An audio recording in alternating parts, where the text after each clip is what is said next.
संतोष देशमुख हत्या प्रकरणातल्या आरोपींना जेलमध्ये व्हीआयपी ट्रीटमेंट मिळते। सुरेश धस यांचा गंभीर आरोप, मटण पुरवल्याचे पुरावे असल्याचा दावा, मदत केलेल्या पोलिसांना बडतर्फ करण्याची मागणी।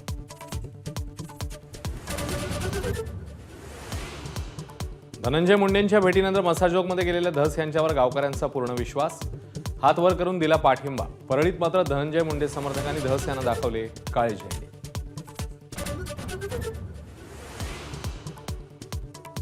पोलीस यंत्रणेच्या चुकांमुळे संतोष देशमुखांची हत्या, धनंजय देशमुखांचा गंभीर आरोप। महाजन आणि पाटील या पोलीस अधिकाऱ्यांना बडतर्फ करण्याची धस यांची मागणी।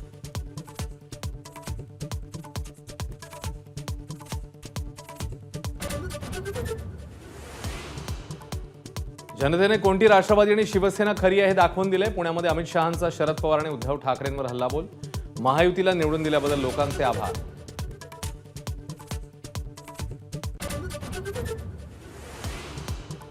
शरद पवार भटकती आत्मा होते तर मग पंतप्रधान कार्यालयाने काल मोदींच्या बाजूला कसं बसवलं, संजय राऊतांचा सवाल। पवार आणि बाळासाहेबांनी मोठं करूनही मोदींनी त्यांचे पक्ष फोडले असाही आरोप। सुनील केदारांबाबत जशी कायदेशीर प्रक्रिया पाळली तशीच कोकाटेंबाबतही पाळणार, विधानसभा अध्यक्ष राहुल नार्वेकरांचं स्पष्टीकरण। कोकाटेंवर कारवाई होण्याची शक्यता, सूत्रांची माहिती। नाशिकमध्ये धार्मिक स्थळं हटवण्याचा वाद, आंदोलन 7 दिवसांसाठी स्थगित, लोकप्रतिनिधी आणि पोलिसांच्या बैठकीत निर्णय। प्रकरण न्यायप्रविष्ट, 3 तारखेच्या सुनावणीनंतर हिंदुत्ववादी संघटना पुढची भूमिका मांडणार।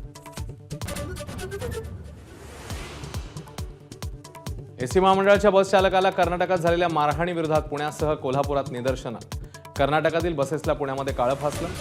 मुख्यमंत्र्यांशी चर्चा करणार असल्याची परिवहन मंत्र्यांची माहिती।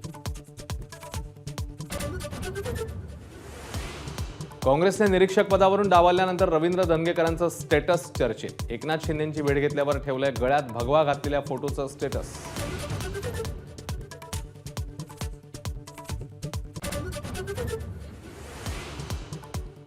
चार महिन्यात भारतातून चीनमध्ये 15 वाघांची तस्करी, 3 आरोपींच्या चौकशीतनं माहिती समोर। 5 वर्षात 160 वाघांच्या मृत्यूप्रकरणी वन विभागाला भूमिका स्पष्ट करण्याचे आदेश।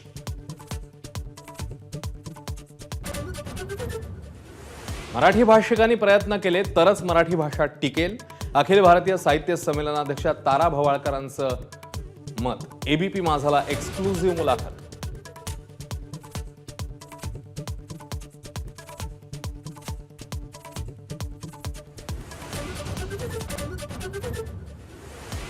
रिझर्व्ह बँकेचे माजी गव्हर्नर शक्तिकांत दास यांना मोठी जबाबदारी, पंतप्रधान मोदींच्या प्रधान सचिव पदाची जबाबदारी सांभाळणार।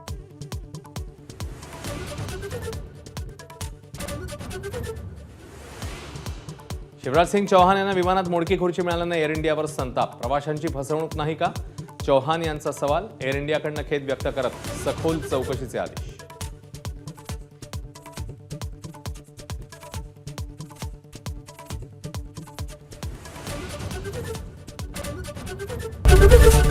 एबीपी माझा, उघडा डोळे बघा नीट।